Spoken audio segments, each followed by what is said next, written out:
napita kutali anawaza Juma Jose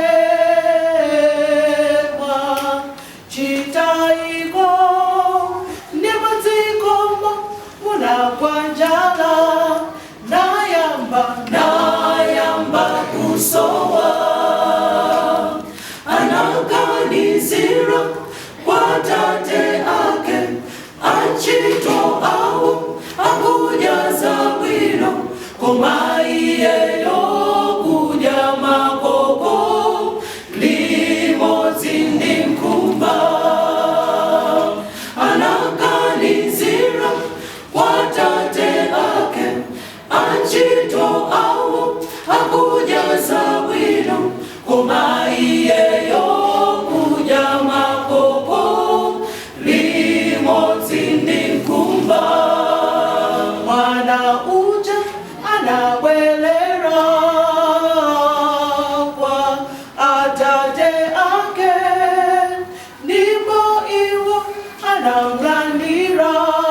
mwanayo namupyopyona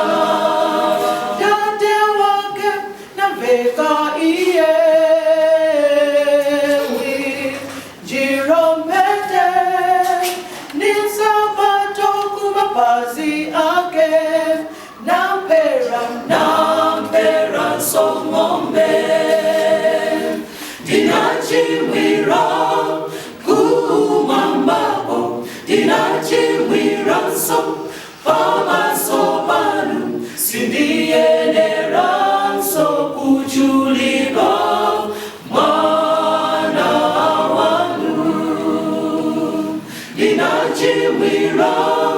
kumambako dinachimwira so pamaso panu sindiyenera so kuchulika mwana wanu machimo omwe timachitawa tikumanyozesa dzina la Mulungu sitiyenera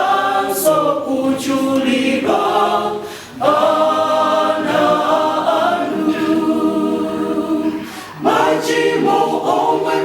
timachitawa tikumanyozesa